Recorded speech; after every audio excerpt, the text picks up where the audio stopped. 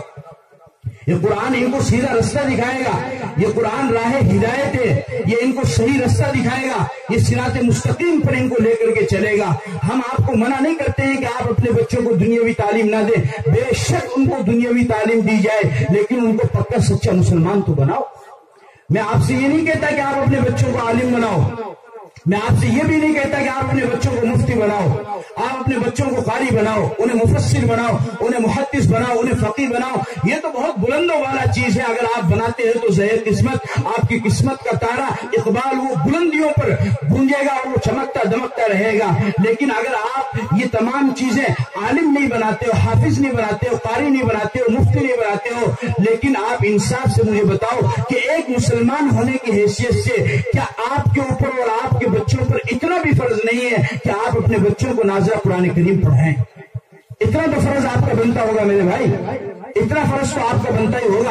اگر اتنا فرض بھی اگر آپ کا نہیں بنتا ہے تو پھر ہم کس معنی کے مسلمان ہیں؟ یہ قرآنی تعلیم کہاں پر ملے گی؟ یہ ان جیسے مکتب کے اندر ملے گی۔ اس مکتب کو معمولی نہ سمجھو، اس مکتب کا زیادہ سے زیادہ تعاون کرو، اس مکتب کی زیادہ سے زیادہ تحفظ کرو، اور اس مکتب کی امداد بھی کرو، اور اس مکتب کے اندر اپنے بچوں کو بھی دینی تعلیم حاصل کرنے کے لیے بھیجو۔ جب تک آپ کے بچے دینی تعلیم حاصل کرنے مکتب کے اندر نہیں آئیں گے، اس وقت تک آپ کے دل کے اندر مدرسے کی اور مکتب کی عظمت پیدا نہیں ہو سکتی ہے۔ اسکول اور کالج اور مدرسہ اور مکتب، یہ دونوں چیزیں آمنے سامنے ہیں۔ اسکول میں وکیل بنتے ہیں، مدرسے اور مکتب کے اندر سفارشی بنتے ہیں، لیکن وکیل کی ضرورت کس کو پڑتی ہے؟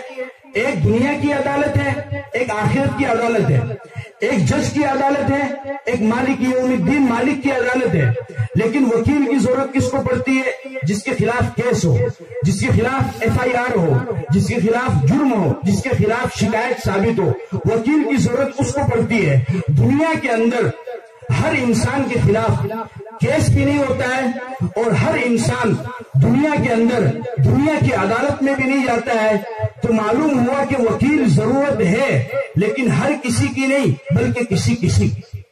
وکیل ضرورت ہے لیکن ہر کسی کی نہیں بلکہ کسی کی۔ اور جب وکیل اپنا کام چھوڑ دے اور کسی بھی طریقے سے اور مدرسے کیا کرتے ہیں؟ مدرسے سفارشی بناتے ہیں، مدرسے وکیل نہیں بناتے ہیں، مدرسے سفارشی بناتے ہیں، لیکن سفارشی کی ضرورت کس کو پڑے گی؟ سفارشی کی ضرورت ہر اس انسان کو پڑے گی جو کل قیامت کے دن اللہ کے سامنے جائے گا۔ وَإِن مِّنكُمْ إِلَّا وَارِدُهَا وَكُلُّهُمْ آتِيهِ يَوْمَ الْقِيَامَةِ فَرْدًا۔ یہ آیت بتلاتی ہے کہ ہر انسان کو کل قیامت کے دن اللہ کے سامنے حاضر ہونا ہے۔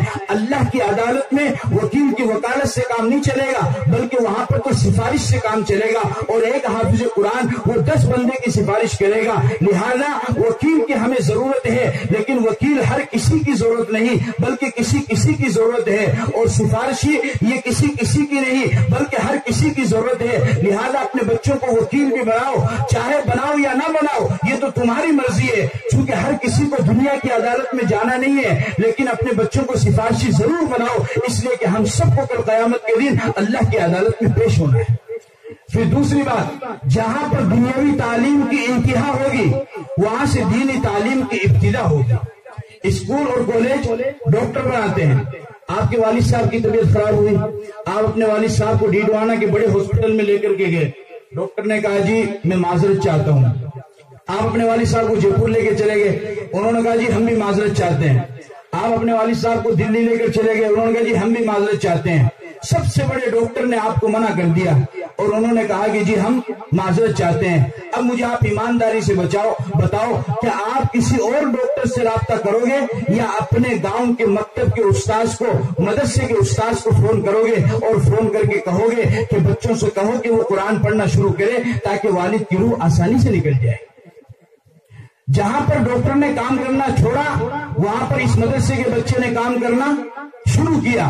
جہاں پر دنیاوی تعلیم پوری ہوئی وہاں پر سے یہ دینی تعلیم شروع ہو گئی ہے. اس لیے میرا عزیزو یاد رکھو اس بات کو کہ یہ مدرسوں کی تعلیم, یہ مکتب کی تعلیم, یہ دنیا کے اندر بھی آپ کو کامیابی کی راہ پر لے کر جائے گی اور آخرت کے اندر بھی آپ کو کامیابی کی راہ پر لے کر کے جائے گی. لہذا مسلمانوں, میرا یہی پیغام آپ سب حضرات کے لیے ہے کہ آپ اپنے بچوں کو دینی تعلیم ضرور پڑھائیں گے یا نہیں پڑھائیں گے؟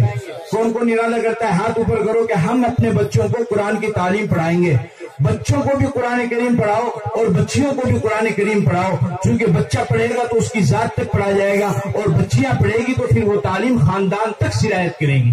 اور بچیوں کی تعلیم آج کے دور میں خاص طور پر کتنی زیادہ ضروری ہے میں آپ کو بتا نہیں سکتا ہوں. بچیوں کی تعلیم کتنی زیادہ ضروری ہے. ہمارے ملک کے اندر آپ کو معلوم ہے ابھی ماضی قریب میں ایک بہت بڑا ایشو تھا طلاق کا. ہر طرف طلاق طلاق طلاق طلاق.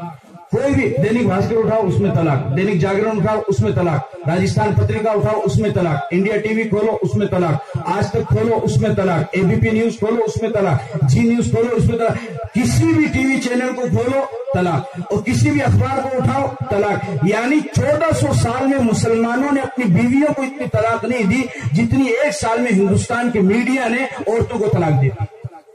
یہ حقیقت ہے. اور مقصد کیا تھا کہ اسلام کو پوری دنیا میں ہندوستان کے مسلمانوں کو بدنام کرنا کہ یہ اس طریقے سے اپنی بیویوں کے ساتھ میں غلط تعلق کرتے ہیں اور اس طریقے سے ان کو چھوڑ دیتے ہیں اور ان کا کوئی سہارا لینے والا نہیں ہوتا ہے. اور صحیح بات تو یہ ہے کہ جو دوسروں کو نصیحت دینے والا تھا وہ خود ہی اپنی نصیحت پر عمل نہیں کر رہا ہے. سمجھ گئے نا آپ اشارہ؟ جو دوسروں کو نصیحت دے رہا تھا وہ خود ہی اپنی نصیحت پر عمل نہیں کر رہا ہے. جو دوسروں کو کہہ رہا ہے کہ اپنے گھروں کے اندر اپنی بیویوں کے ساتھ اچھا سلوک کرو وہ خود ہی اپنے گھر کے اندر اپنی بیوی عدالت, اس کی خود کے گھر کے اندر بیوی موجود نہیں ہے. یاد رکھو میرے عزیزوں, میرے نوجوانوں, میں تمہیں بتانا چاہتا ہوں طلاق کا مسئلہ اسلام نے رکھا ہے لیکن انتہائی آخری درجے کے اندر کہ کسی بھی طریقے سے میاں بیوی کے اندر بناوٹ نہ ہو سکے اور ایسا کوئی معاملہ پیش آ جائے کہ آپ دونوں آپس میں رہ ہی نہیں سکتے ہیں تو اس صورت میں طلاق دینے کی اجازت ہے کہ بیوی اپنے دوسرے شوہر کو تلاش کرے اور لڑکا اپنے لیے دوسری لڑکی کو تلاش کرے بالکل آخر وقت میں. ورنہ یہ جو ناجائز طلاق دیتے ہیں, مشکات شریف کی روایت ہے, اللہ کے نبی نے فرمایا ان ابغض الحلال الی اللہ الطلاق, کہ حلال کاموں میں سب سے زیادہ برا اور گندا کام اگر کوئی ہے تو وہ ناجائز کسی کو طلاق دینا ہے.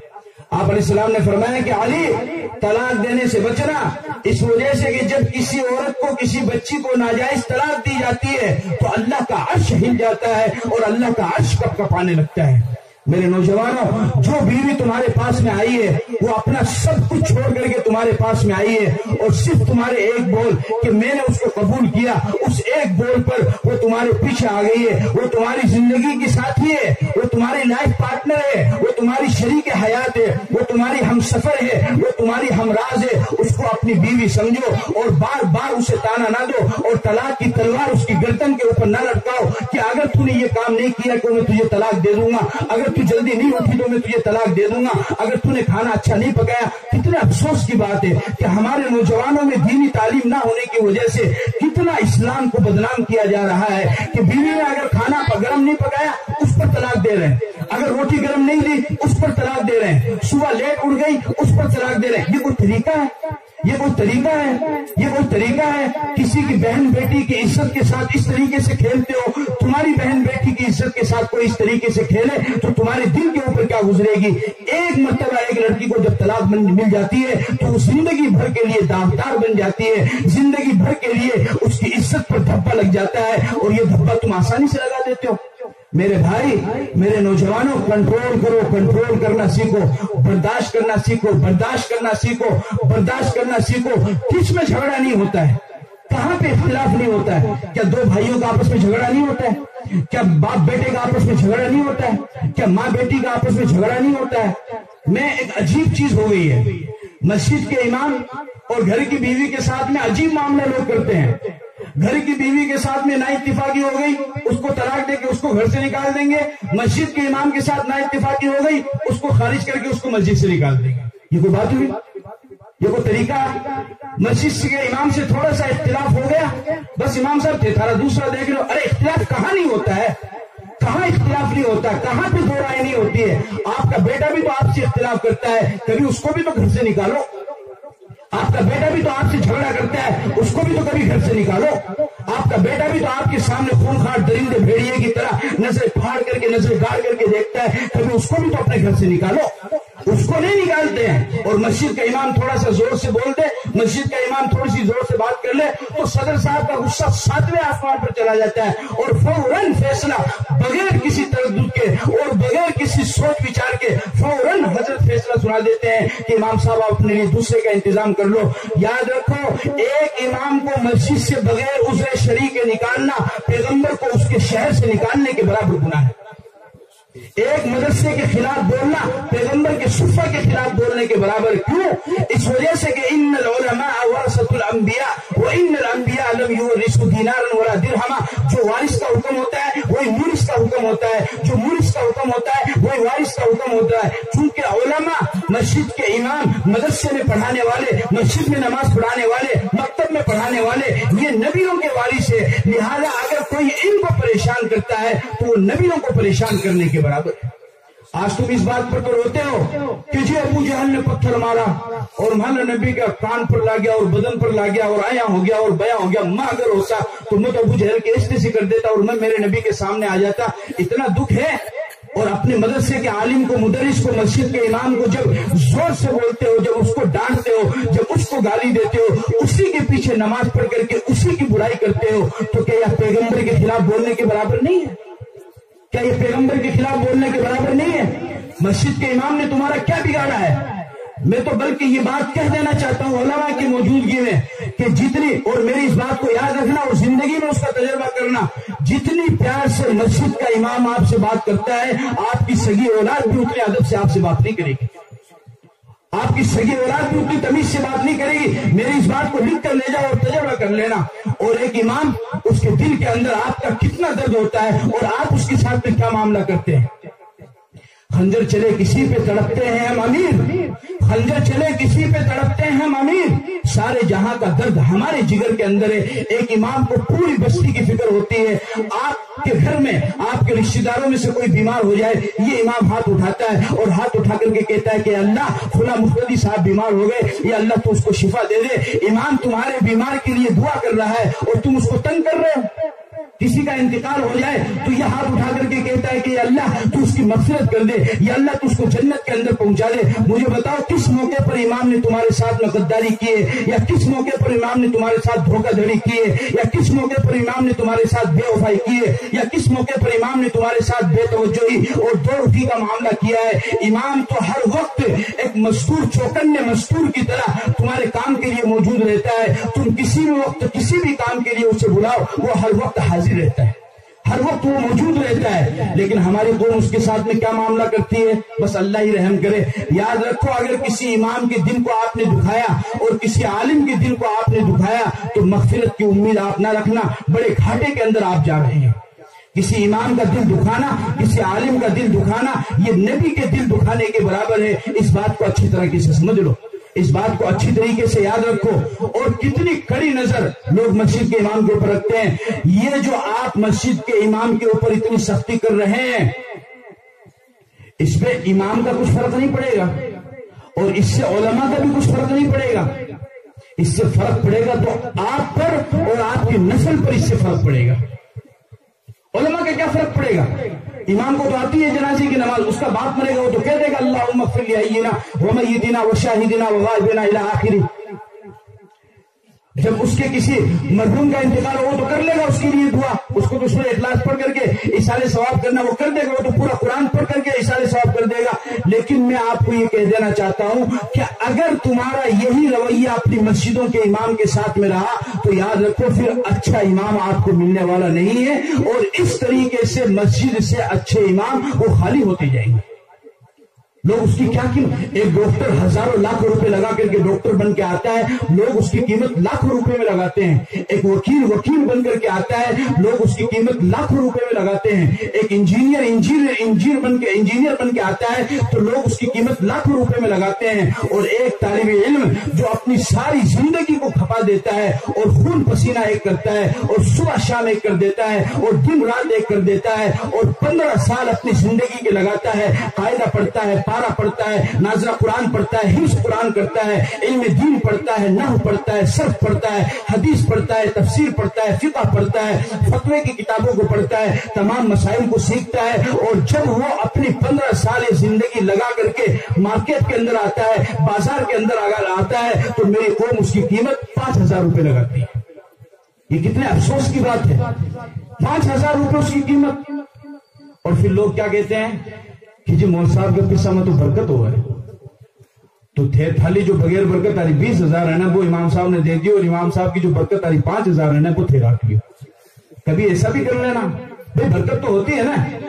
برکت کا مطلب کیا ہوتا ہے کہ کم میں زیادہ ہو جائے. برکت کا مطلب کیا ہوتا ہے؟ کم میں زیادہ ہو جائے. جیسے مثال کے طور پر 4 روٹی 2 آدمی کھائیں گے، 2 1 اور پھر اگلی 2 1. 4 روٹی 2 آدمی کھائیں گے، لیکن اگر 4 روٹی کو 3 آدمی کھا لیتے ہیں یا 4 آدمی کھا لیتے ہیں، اس کا مطلب یہ ہے کہ اس کے اندر برکت ہوئی ہے. مجھے آپ ایک بات بتاؤ، آپ 10 روپے لے کر کے، ہمارے ایک ساتھی ہیں قاری افضل صاحب، یہ بھی اب دکان کھول کے بیٹھ گئے ہیں. آپ 10 روپے لے کر کے ان کے پاس جائیے اور آپ کہو گے جی 10 روپے کی مجھے چیز دو، تو دکاندار آپ کو 10 کی چیز دے گا یا 20 کی دے گا؟ بولو بھائی، 10 کی دے گا. اور امام صاحب 10 روپے لے کر کے گئے اور دکاندار سے کہا کہ آپ مجھے 10 روپے کی چیز دو، تو امام صاحب کو 10 کی دے گا 20 کی دے گا؟ تو برکت کٹ گئی بھائی. برکت تو جب مانتا جب 10 کی 20 کی دے گا. اور امام صاحب اس سے کہنے لگے اوے پاگل، میں امام صاحب ہوں، برکت آ رہی، تنخواہ بار صدر صاحب من دے کے گئے. تو دکاندار کیا کہے گا؟ اپنی برکت اپنے پاس رکھو، میں تو بس 10 کے 2 ہی بسکٹ دوں گا آپ کو. تو برکت گئی کہاں؟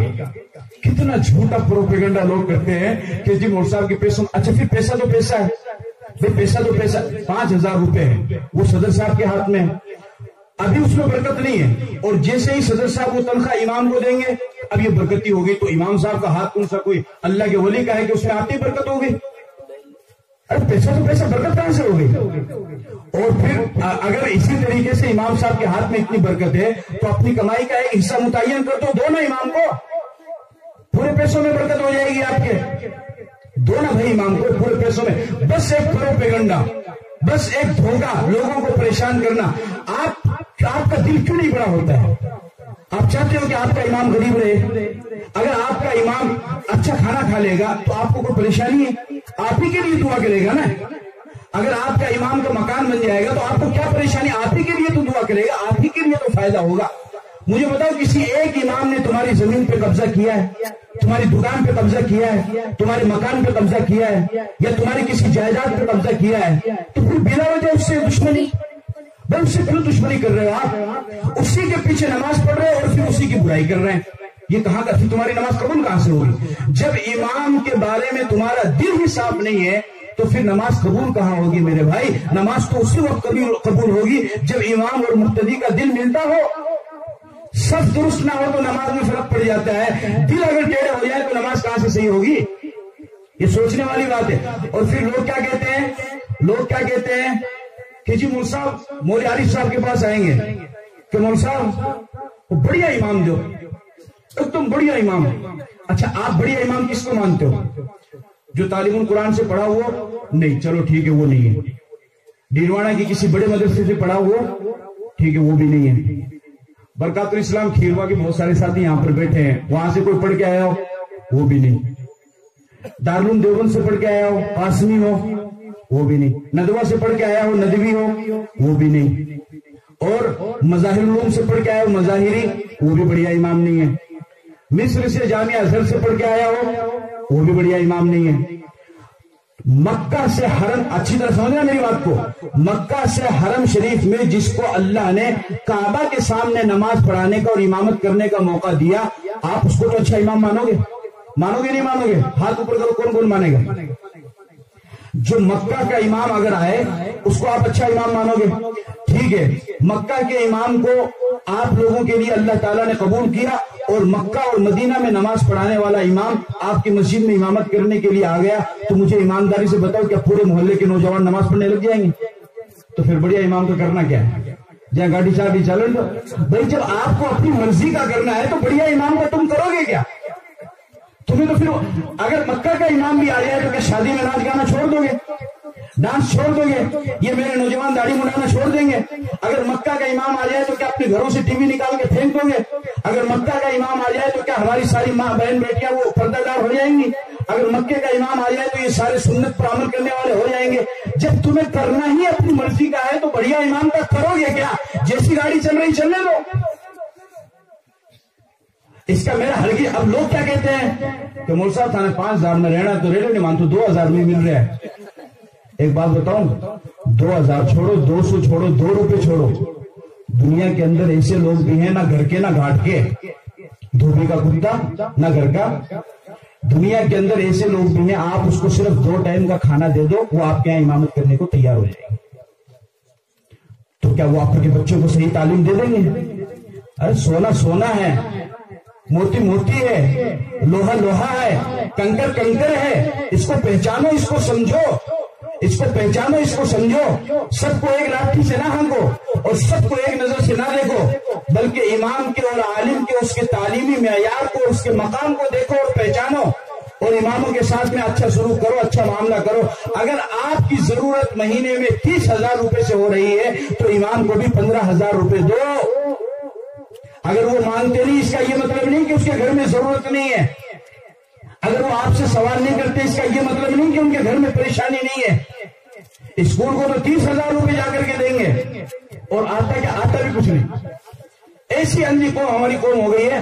غیر المغضوب علیہم ولا الضالین آمین، ولا الضالین آمین، ولا الضالین، جس نے ولا الضالین کا آمین. چلو یہ ہماری قوم ہو گئی.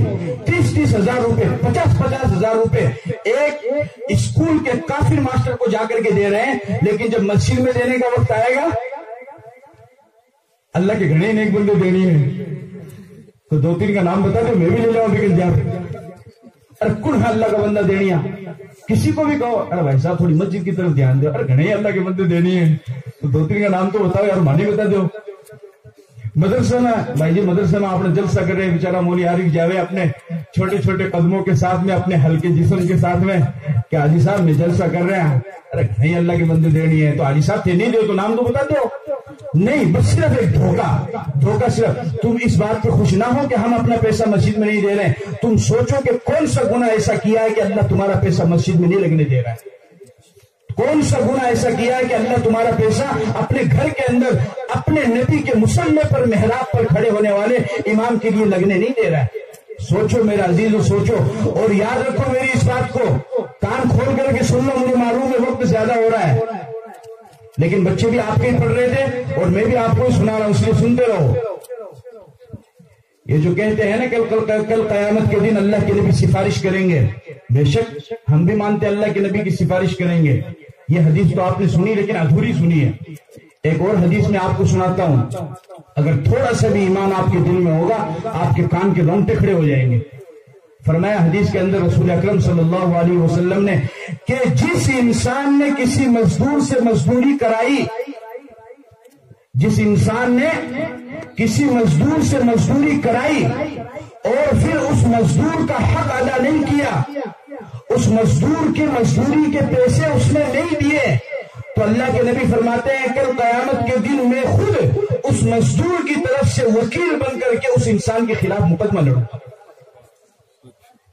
امام پورے مہینے تمہاری مسجد میں نماز پڑھاتا ہے، پورے مہینے تمہارے بچوں کو تعلیم دیتا ہے، پورے مہینے وقت پر وہ اذان دیتا ہے، پورے مہینے تمہارا خیال رکھتا ہے اور پورے مہینے پابندی کے ساتھ میں وہ نماز پڑھاتا ہے. اب جب پورے مہینے اس نے نماز پڑھا دی تو گویا کہ اس نے مزدوری کر لی. اب 1 مہینہ مزدوری کرنے کے بعد اگر آپ میں سے کوئی ایک بندہ بھی امام کا پیسہ دباتا ہے تو کل قیامت کے دن اللہ کے نبی سے یہ امید نہ لگانا کہ میری سفارش کریں گے. اس سوچ کے اندر رہنا کہ کہیں اللہ کے نبی میرا گریبان نہ پکڑ لے کہ تو نے میرے وارث کے حق کو کیوں کھایا، تو نے میرے وارث کے حق کو کیوں دبایا. اور پھر کتنی پریشانی کے ساتھ، کتنے فاقہ کے ساتھ میں ہمارا امام زندگی گزار رہا، آپ کو معلوم ہے؟ آپ کو اس کا اندازہ نہیں ہے؟ اور ایک سیکنڈ اگر مسجد کا امام لیٹ ہو جائے تو ایسا تہلکہ مچا دیتے ہیں کہ بس قیامت سر پر آ پڑی ہے۔ شادی میں 2-2 گھنٹے ولیمہ کا انتظار کرنے والی قوم مسجد میں جماعت کے لیے امام کا 2 سیکنڈ انتظار نہیں کر سکتی۔ یہی حال ہے۔ آپ کے یہاں شادی ہے، امام صاحب کل آپ نے چھوڑا کہ شادی ہے، ٹھیک ہے صاحب کتنے بجے آنا ہے؟ بس وہ بارات تو آ جاؤ گی 11-12 بجے تک تھی، 10 بجے آ جائے ہو، ٹھیک ہے صاحب۔ امام بیچارہ رجسٹر لے کر کے 10 بجے پہنچ گیا حاجی صاحب کے یہاں۔ بارات ڈی جے گاجے باجے کے ساتھ آئے گی نا، ایسے تو آئے گی نہیں۔ بارات آئی کتنے بجے؟ 2 بجے۔ 10, 11, 12, 1 3-4 گھنٹے تک امام وہاں پر بیٹھا رہا۔ 4 گھنٹے اس امام نے انتظار کیا حاجی صاحب کے بچی کے نکاح کے لیے، اور پھر بعد میں جب بارات آئی تو امام نکاح پڑھا کے چلا گیا۔ پھر یہی امام اگلے دن فجر میں 4 گھنٹے نہیں، صرف 4 سیکنڈ انتظار لیٹ کر دے تو وہی حاجی صاحب اٹھ کر کے کہتے ہیں کہ امام نے کہا یہ تو لیٹ کر دیا، تو کل جو 4 گھنٹہ بٹھایا تھا وہ کڑ گیا۔ یعنی میٹھا میٹھا ہف کڑوا ارے تو جو 4 گھنٹہ بھی نہ کال بٹھایا تھا وہ کڑ گیا، وہ چل رہا وہ تو ہونا چاہیے۔ اور امام بھائی وہ بھی تو انسان ہے، اس کے گھر میں بھی تو ضرورت ہے، اس کے گھر میں بھی تو پریشانی ہے۔ تو یہ سب جو ہے نا میرے عزیزوں، اس سے بتاؤں کیا ہوگا؟ میں خدا کی قسم اٹھا کر کے ڈیڈوانا کے مسلمانوں تمہیں بتا رہا ہوں، میں بہت سارے ساتھیوں کو جانتا ہوں جو بہترین عالم دین تھے، بہترین مقرر تھے، بہترین مبلغ تھے، بہترین ادیب تھے، بہترین کتابی صلاحیت ان کی تھی، اور بہترین قرآن اور حدیث کی تشریح کرنے والے اور تفسیر کرنے والے تھے، لیکن لوگوں کے ظلم و ستم سے پریشان ہو کر کے انہوں نے امامت کو چھوڑ دیا ہے اور کپڑوں کی دکان کھولی۔ ایسے مسجدیں اچھے، میں یہ نہیں کہتا تم تنخواہ بڑھاؤ، تنخواہ بڑھاؤ تو بہت اچھی بات ہے، لیکن اگر تنخواہ نہ بڑھاؤ تو سکون سے تو رہنے دو۔ آج کے زمانے میں بھابھی بننا آسان ہے، امام بننا مشکل ہے۔ بھابھی کو کون ڈانٹے گا؟ اس کا آدمی ڈانٹے گا یا اس کی ساس ڈانٹے گی؟ امام کو تو اگر 40 نقطے بھی آتے ہیں تو 40 کے 40 ڈانٹیں گے، بتاؤ۔ اور پھر ایک بات میں آپ کو بتانا چاہتا ہوں، لوگ کیا کہتے ہیں، یار یہ بھلا امام ہے یہ صحیح کو نہیں۔ مجھے پتا ہے تمہارے دل پہ تیر گر رہا ہے، لیکن سنتے رہو، میں بھی تو بہت دور سے آیا ہوں۔ کیا کہتے ہیں، یار یہ امام صحیح کو نہیں، یار وہ تو نماز جلدی پڑھاتے ہوئے بھی تو سورت ہی صحیح پڑھنے کو نہیں آوا ہے، بھی تو قرآن ہی صحیح پڑھنا کو نہیں آوا، وہ تو دعا ہی لمبی کون کرا ہوا ہے، اور وہ لمبی دعا کرا دے۔ امام جلدی نماز پڑھا دے تو مصیبت، لیٹ پڑھائے تو مصیبت، نہ اگلا جائے نہ ہی۔ ایسی قوم نے مذبذبین بین ذالک لا الہ الا ولا الہ، نہ ادھر کا چھوڑا نہ ادھر کا، کوئی کس سے راضی، کوئی کس سے راضی۔ اب لوگ کیا کہتے ہیں کہ جی یہ بڑھیا امام کو نہیں۔ دوسرا لو، میں آپ کو ایک بات پوچھنا چاہتا ہوں، بھئی اگر آپ یہ کہتے ہو آپ کو معلوم ہے کہ آپ کی مسجد کا امام صحیح نہیں ہے اور وہ صحیح نہیں امامت کر رہا ہے، تو آپ اس کی برائی، آپ اس کی شکایت کیوں کر رہے ہو؟ آپ خود بسم اللہ کرو اور مدرسے کے اندر داخلہ لو اور 15 سال تک روکی سوکی کھاؤ، دن رات ایک کرو، صبح شام ایک کرو، اور 15 سال تک مدرسے کی دال روٹی کھاؤ اور تعلیم حاصل کر کے مسجد میں آؤ اور کہو کہ اب میں امامت کرنا شروع کرتا ہوں، کرو تو صحیح۔ بھئی آپ نے اپنے بچے کو ایک کام بتایا، وہ لڑکا کام صحیح نہیں کر رہا، تو آپ کیا کہتے ہیں، ہٹ سائڈ لمن دمک کروں، آپ خود کرنے لگ جاتے ہیں، کرتے ہی نہیں کرتے ہیں۔ آپ کو لگ رہا ہے کہ آپ کی مسجد میں امام اگر صحیح امامت نہیں کر رہا ہے تو ادھر ادھر برائی کرنے کی کیا ضرورت ہے؟ بسم اللہ کرو اور خود امام بن کے آؤ نا، آپ ہم سے اچھے بنو نا۔ کس نے کہا ہے کہ آپ اپنے مسجد کے امام کی طرح رہو؟ بنو اچھے، داڑھی سفید ہو گئی ہے، بوڑھے ہو گئے ہیں، زبان موٹی ہو گئی ہے تو اولاد تو موجود ہے، کراؤ بسم اللہ۔ کبھی آپ بھی تو اپنی اولاد کے 1 تاریخ ہونے کے بعد 5000 روپے ہاتھ میں دیکھو، کبھی آپ بھی تو یہ کام کر کے دیکھو 20 تاریخ کے بعد جب تمہاری اولاد کے گھر میں دودھ آنا بند ہوگا، پان بند ہوگا اور ناشتہ بند ہو جائے گا، اور تمہاری اولاد کے سروں کے اوپر 20 تاریخ کے بعد جب قرضہ ہو جائے گا، کبھی یہ دن بھی تو دیکھو۔ خالی زبانی جمع خرچ کرنے سے کیا ہوگا؟ کرو نا بسم اللہ، بنو نا امام۔ میں تو کہتا ہوں کہ سارے امام غلط ہیں، سارے امام برے ہیں، سارے امام خراب ہیں، تو آپ اچھے بن کے آؤ نا بھائی، اللہ کے گھر کو سنبھالو نا۔ کس نے منع کیا آپ کو؟ اپنے بچوں کو اچھا امام بنا کے پیش کرو نا دنیا کے سامنے۔ لیکن اگر اگر اپنے بچوں کو امام بنا دیں گے تو 30,000 روپے خرچہ ہوں گے، وہ تو خالی 5,000 روپے لاؤ گا، اور 5,000 لاؤ گا تو برکت والی تو لائے گا، رکھ لو اس کو۔ یہ سب شیطان کا مکر و فریب ہے، یہ سب شیطان کا ہیلا ہے جو ہماری قوم کو شیطان نے پڑھایا ہے۔ اس لیے میرے عزیزو یاد رکھو، امام کے ساتھ ایسا معاملہ نہ کرو۔ اگر یہی معاملہ آپ کا امام کے ساتھ میں رہا تو آپ کے والد کا، آپ کی والدہ کا، آپ کے دادا دادی کا کوئی جنازہ پڑھانے والا بھی آپ کو نہیں ملے گا۔ آدمی کیا جب وہ سکون سے رہے گا نہیں تو وہ کیوں پڑھے گا؟ اور ایک بات اور یاد رکھو، علم حاصل کرنا تو فرض ہے لیکن امامتی کرنا فرض نہیں ہے۔ ہاں، کیوں علماء کرام میں غلط تو نہیں بول رہا ہوں؟ علم حاصل کرنا تو فرض ہے۔ اللہ کے نبی نے یہ تو کہا طلب العلم فریضۃ علی کل مسلم، یہ نہیں کہا طلب الامام فریضۃ علی کل مسلم۔ علم تو ہر ایمان پر ہے، حاصل کرنا فرض ہے لیکن امامتی کرنا فرض نہیں ہے۔ اگر یہ رویہ آپ کا اپنی قوم اپنی اماموں کے ساتھ میں رہا تو پھر یاد رکھو آنے والی نسل آپ کو معاف نہیں کرے گی۔ اور جب آپ اسکول کے ایک کافر ماسٹر کو 30,000 روپے دے سکتے ہو تو آپ کو اپنی مسجد کے امام کو 30 نہیں تو 15,000 روپے تو آپ کو دینا ہی چاہیے۔ جب وہ امام بھوکا رہ کر کے نماز پڑھائے گا تو نماز قبول کہاں سے ہوگی؟ کہتے جی امام صاحب تو کبھی کہا نہیں امام صاحب نے، ارے وہ تو عزت کی وجہ سے نہیں مانگتے ہیں، یہ تو قرآن نے ان کی شہادت دی ہے۔ للفقراء الذين احصروا في سبيل الله لا يستطيعون ضربا في الارض يحسبهم الجاهل اغنياء من التعفف تعرفهم بسيماهم لا يسألون الناس الحافا، کہ وہ لوگ ہیں کہ امام وہ ہیں جو کمانے کے لیے دوسرے ملکوں میں نہیں جا سکتے ہیں۔ ملک تو چھوڑو، بیچارہ امام مسجد سے گھر سے باہر بھی نہیں جا سکتا۔ میں تو یہ بات کہتا ہوں کہ لوگ جتنی کڑی نظر مسجد کے امام پر رکھتے ہیں اتنی اگر اپنے گھر والوں پر رکھ لے تو سماج میں سے اور معاشرے میں سے برائی ہی ختم ہو جائے گی۔ بھائی امام کہیں بھی جائے گا، کہیں سے بھی رات کو آئے گا، اللہ کا شکر ہے وہ شراب پی کے نہیں آئے گا۔ لیکن اگر آپ کی اولاد رات کو لیٹ آ رہی ہے تو تھوڑی سی تحقیق کر لو کہ 2-3 بوتل چڑھا کے تو نہیں آئے۔ ہاں، امام کہیں سے بھی رات کو آئے گا الحمدللہ جوا کھیل کے نہیں آئے گا، اگر آپ کی اولاد میں ڈوبا کے تو نہیں آئے۔ امام کہیں سے بھی آئے گا الحمدللہ وہ زنا کر کے نہیں آئے گا، کسی کی عزت کو لوٹ کر کے نہیں آئے گا۔ لیکن اگر آپ کی اولاد آ رہی ہے تو پھر تھوڑی سی تحقیق کر لو کہ کہیں وہ قرضہ کر کے تو کہیں وہ غلط کام کر کے تو نہیں آ رہے ہیں۔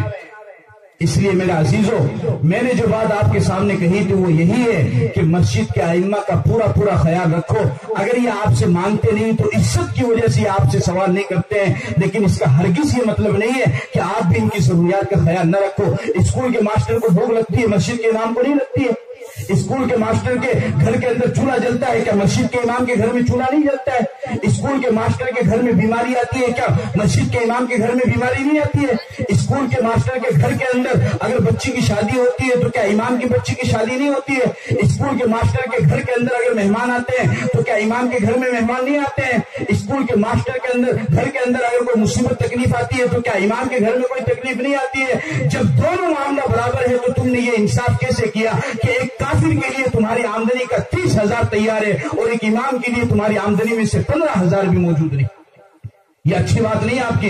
بہرحال مجھے پرچی دے دی گئی ہے، میں اپنی بات کو ختم کرتا ہوں۔ اصل بات جو میں آپ کو بتانا چاہ رہا تھا وہ یہ ہے کہ بچیوں کو بھی دینی تعلیم سکھاؤ، اس وجہ سے کہ ہمارے ملک کے اندر جو چلا طلاق کا مسئلہ، تو ہمارے لوگوں نے کیا سمجھا، ارے وَكَلِمَةُ اللَّهِ هِيَ الْعُلْيَا هو الذي ارسل رسوله بالهدى ودين الحق ليظهره على الدين كله ولو كره المشركون۔ کہ مول صاحب جمعہ دن بتاؤ نا خطبہ میں کہ اللہ اس کے دین کو سربلند کرے گا اور اللہ کا کلمہ بلند ہو کر رہے گا۔ کوئی طلاق کے خلاف کتنا ہی کچھ بھی بولتا رہے، ہمیں اس سے کیا مطلب ہے؟ تمہیں معلوم ہے طلاق کا یہ جو ایشو میڈیا کے اوپر اور اخبار کے اوپر چلا، اس کا کتنا بڑا فرق پڑا؟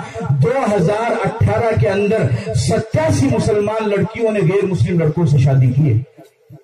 87 مولانا امرین محفوظ رحمانی کا اخبار کا آج بھی ان کی تحریر جا کر کے آپ پڑھ سکتے ہیں۔ 87 کر قیامت کے دن اگر اللہ کے نبی نے گریبان پکڑ لیا تو کیا جواب دو گے؟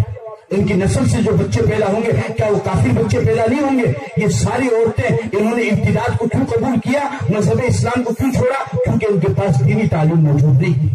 اگر ان بچیوں کے پاس میں دینی تعلیم ہوتی تو یہ بچیاں جس طریقے سے اس مکتب کے بچے نے کہا کہ میں اپنی جان کو قربان کر سکتا ہوں لیکن اپنے ایمان کا سودا نہیں کر سکتا، اگر ان 87 بچیوں کے پاس میں دین کی تعلیم ہوتی تو یہ بھی یہی کہتی کہ ہم بھوک اور فاقے سے مر سکتے ہیں لیکن ہم اسلام کا اور ایمان کا سودا نہیں کر سکتے ہیں، اور یہ کافروں کے ساتھ میں جا کر کے شادی نہ رچاتی۔ دینی تعلیم نہ ہونے کی وجہ سے انہوں نے کافروں کے ساتھ میں شادی کی۔ تم خود اپنے دل پر ہاتھ رکھ کر کے سوچو اور مجھے بتاؤ کہ دینی تعلیم ضروری ہے یا نہیں؟ ارے دینی تعلیم ضروری ہے یا نہیں ہے؟ بچوں کی طرح جس طرح بچوں کے لیے ضروری ہے اسی طریقے سے کیا بچیوں کے لیے بھی ضروری ہے یا نہیں ہے؟ اگر آپ اپنے بچیوں کو دینی تعلیم نہیں دیں گے تو آپ چاہے کتنے بڑے حاجی صاحب ہو، کتنی ہی لمبی آپ کی داڑھی ہو، کتنی ہی لمبی تسبیح دانہ آپ پھیرتے ہو، اور کتنی ہی تبلیغی جماعت میں چلہ میں آپ جاتے ہو، کتنی حج آپ نے کیے ہو، کتنی ہی عمرے آپ نے کیے ہو، اگر گھر کے اندر دینی تعلیم نہیں ہے تو آپ کی نسل محفوظ نہیں رہ سکتی ہے، وہ ارتداد کا شکار ہو سکتی ہے۔ اپنی آنے والی نسل اور اپنے بچوں کے ایمان کو اگر بچانا چاہتے ہو تو اس کا واحد ایک ہی طریقہ ہے اور وہ یہ رہے کہ اپنے بچوں کو دینی تعلیم دینا شروع کرو۔ اپنے بچوں کو دینی تعلیم دیں گے اور ائمہ حضرات کا بھی خیال رکھیں گے نہیں رکھیں گے؟ تھوڑا سا خیال رکھ لو یار، کچھ نہیں بگڑے گا، کچھ نہیں بگڑے گا، صحیح میں کچھ نہیں بگڑے گا، صحیح بتا رہا ہوں میں آپ کو۔ اللہ اور دے گا، اتنا اللہ دے گا، آپ کی نسل کو اللہ اتنا دے گا کہ آپ اس کا تصور نہیں کر سکتے۔ جو بات میں کہہ رہا ہوں تمہیں مسجد کا امام نہیں کہے گا کیونکہ اس کے چہرے کے اوپر غیرت اور حمیت ہے، وہ تم سے سوال، لیکن میں ان کی حقیقت کو تمہارے سامنے بیان کر رہا ہوں۔ ایک امام صاحب نے بیان کیا کہ اللہ تعالیٰ نے عیسیٰ علیہ السلام کو چوتھے آسمان پر اٹھا رکھا ہے، تو ایک مقتدی بیچارہ تھا، وہ پریشان ہو گیا، وہ کہنے لگا کہ ہاں اتنے سال ہو گئے اللہ نے عیسیٰ علیہ السلام کو چوتھے آسمان پر اٹھا رکھا ہے، تو مقتدی کہنے لگا کہ اتنے سال عیسیٰ علیہ السلام کو چوتھے آسمان پر ہو گئے تو وہ کھاتے کہاں سے؟ امام صاحب نے کہا 4 سال سے میں امام ہوں، کبھی مجھے پوچھا کہ کھاتے کہاں سے؟ عیسیٰ علیہ السلام کو اللہ نے اٹھایا تو اللہ اس کو کھلائے گا، زندہ رکھے گا۔ عیسیٰ کی فکر ہے جو آسمان پہ ہے، اور جو تمہیں نماز پڑھا رہا ہے اس کی فکر نہیں ہے۔ کہتے ہو کہ عیسیٰ کھاتا کہاں سے، کبھی مجھ سے بھی پوچھا کہ آپ کہاں سے کھاتے؟ شاہ حکیم اختر صاحب رحمۃ اللہ علیہ بہت بڑے اللہ والے گزرے ہیں، متکلم اسلام، مناظر اسلام، وکیل احناف، ترجمان علماء دیوبند، علماء اہل سنت والجماعت حضرت مولانا محمد الیاس گھمن صاحب دامت برکاتہم العالیہ، اللہ تعالیٰ ان کی عمر میں ان کی جان میں خوب برکت عطا فرمائے۔ زبردست عالم دین ہے، کائنات کے اندر ایسا علمی آدمی ملنا انتہائی مشکل ہوتا ہے، وہ ان کے بھی پیر ہے۔ شاہ حکیم اختر صاحب رحمۃ اللہ علیہ نے فرمایا کہ ایک دفعہ ایک بادشاہ نے اعلان کیا کہ جو میرے ہاتھی کو رلا دے گا میں اس کو انعام دوں گا، جو میرے ہاتھی کو رلا دے گا میں اس کو انعام دوں گا۔ تو لوگ آتے گئے اور ہاتھی کے کان میں کچھ کہتے گئے، لیکن ہاتھی تو خود ہاتھی ہوتا ہے، وہ تو ٹچ سے مس نہیں ہوا۔ اتنے میں بعد میں پیچھے سے ایک مول صاحب آئے، اس نے ہاتھی کے کان میں کچھ کہا تو ہاتھی زور سے اچھل کے رونے لگا۔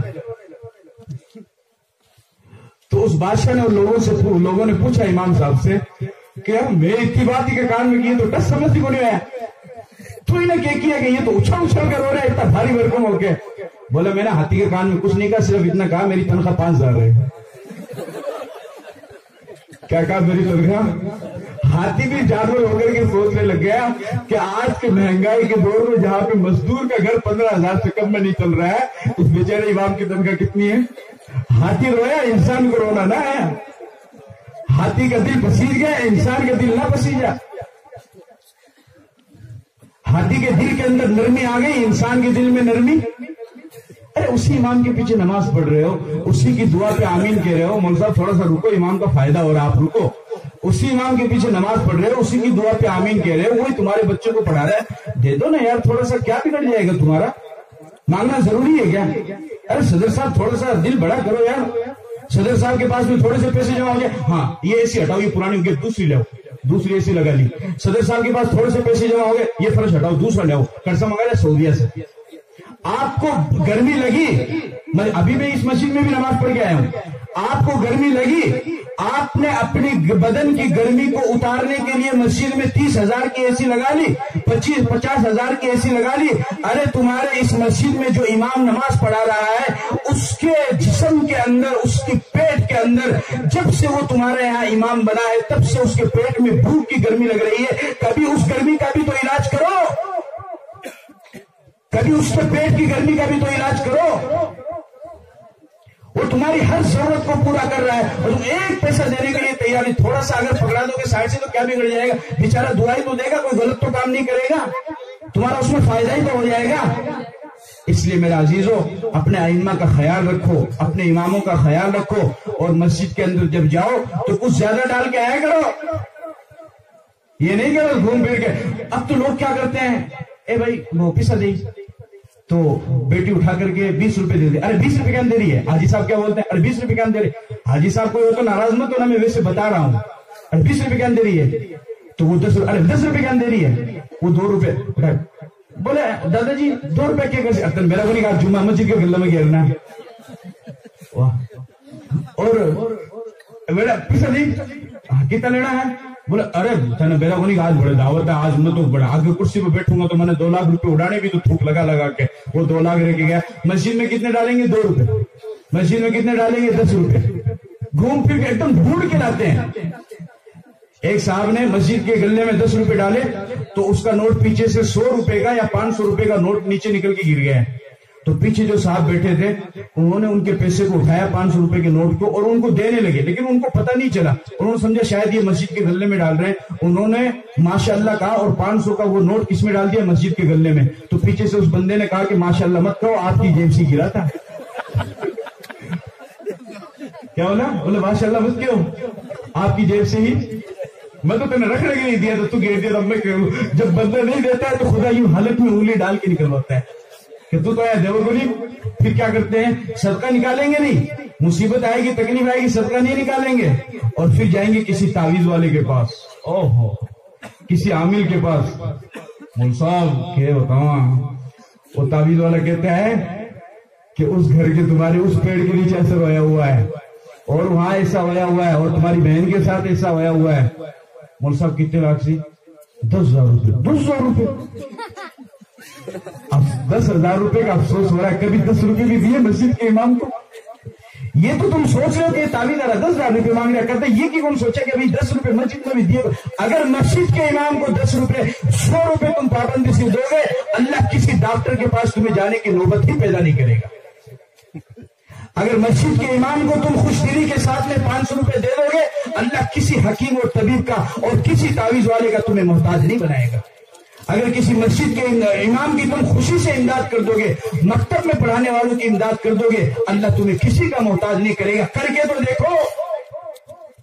اب تعویذ والے کے پاس 10,000 روپے خوشی سے دیتے ہیں, 10,000 روپے, اور تعویذ کا فائدہ پھر بھی نہیں ہوتا ہے. پھر کیا کہتے ہیں, ایسے لوگ آئے ہوں گے, سکڑے آئے نہیں ہوں گے, خدا نے تیرے سے نکلوایا, تو جب نکالتا نہیں ہے. اس لیے تو میں ایک کہاوت سناتا ہوں کہ 500 روپے کے نوٹ میں اور 10 روپے کے نوٹ میں ایک مرتبہ بحث ہوئی. 500 کا نوٹ کہنے لگا کہ میں تو شادیوں میں اڑایا جاتا ہوں, میں تو ایک ملکوں سے دوسرے ملکوں میں جاتا ہوں, میں تو ہوٹلوں میں تفریح کرتا ہوں, اور میں تو ادھر سے ادھر سیر و تفریح کرتا ہوں. پھر 500 کے نوٹ نے 10 سے کہا کہ یار 10 کا نوٹ تو بھی کچھ بتا دے کہ تو کیا کرتا ہے اور تو کہاں جاتا ہے. تو 10 کا نوٹ کہنے لگا کہ یار میں تو گھوم پھر کے مسجد کے گلے میں آ جاتا ہوں. آتا نہیں آتا مسجد کا نوٹ. اس لیے میرا عزیزو ماشاءاللہ بہت اچھا پروگرام رہا. چونکہ میں لیٹ بیٹھا ہوں اس وجہ سے میں نے جو حدیث پڑھی اس کی تشریح تو کیا ترجمہ بھی میں نے نہیں کیا ہے, لیکن باتیں دوسری طرف چلی گئی ہے. ماشاءاللہ آپ کا یہ مدرسہ تعلیم القرآن دادو باسنی کا مولانا عارف صاحب قاسمی دامت برکاتہم کی زیر پرستی میں اچھی طریقے سے چل رہا ہے. بچوں نے جو پروگرام پیش کیا, میں اسٹیج پر تو نہیں تھا, باقی کمرے میں ضرور سن رہا تھا, ماشاءاللہ اچھا پروگرام پیش کیا ہے. آپ مدرسے کے ذمہ داروں پر اور مدرسے کے استاذ پر آپ مکمل اعتماد کیجئے اور اپنے بچوں کو یہاں پر بھیجئے. چندہ بھی دیجئے, بندہ بھی دیجئے, دونوں دیجئے, اور ان کا بھرپور تعاون بھی کیجئے. اور جو اس جلسے کے اندر آئے ہیں میں ان تمام کا شکریہ ادا کرتا ہوں. میرے جامعہ عربیہ برکات الاسلام کھیروا کے بہت سارے ساتھی یہاں پر موجود ہیں. میں ایک ایک کر کے نام لینا چاہتا تھا, لیکن چونکہ میرے پاس وقت نہیں ہے تو جتنے بھی ساتھی یہاں پر موجود ہیں میں ان تمام کا, اور جو میرے ساتھ نہیں پڑھے ہیں علماء کرام آئے ہوئے ہیں, میں ان تمام کا تہہ دل سے شکریہ ادا کرتا ہوں کہ انہوں نے مولانا عارف صاحب قاسم دامت برکاتہم کی اس حقیر سی دعوت پر اپنا قیمتی وقت نکال کر کے یہاں پر وہ حاضر ہوئے. اور جو باتیں میں نے کہی ہے آپ اس پر عمل کرنے کا ارادہ کرو. اپنے بچوں کو بچیوں کو دینی تعلیم دیں گے یا نہیں دیں گے نا انشاءاللہ. اس پر میں نے ہاتھ نہیں اٹھوایا, اب اگلی بات پہ اٹھواؤں گا. اپنے مسجدوں کے امام کا خیال رکھیں گے یا نہیں؟ اب ہاتھ اٹھاؤ, سیدھا ہاتھ اٹھائیں, سیدھا. خیال کا مطلب یہ ہے کہ کال ہی کچھ ہو جانا چاہیے, ٹھیک ہے نا. مولوی عارف کو میرے جانے کے بعد میں یہ مت کہنا کہ رکھی نا بلا لے اب خالی مانگنا کی بات کر رہے ہیں. یہ مت کہنا میں دوبارہ آؤں گا پھر اگر زندگی سلامت رہی تو. اللہ تعالیٰ ہم سب کو کہنے سننے سے عمل کی توفیق عطا فرمائے. وآخر دعوانا جزاک اللہ.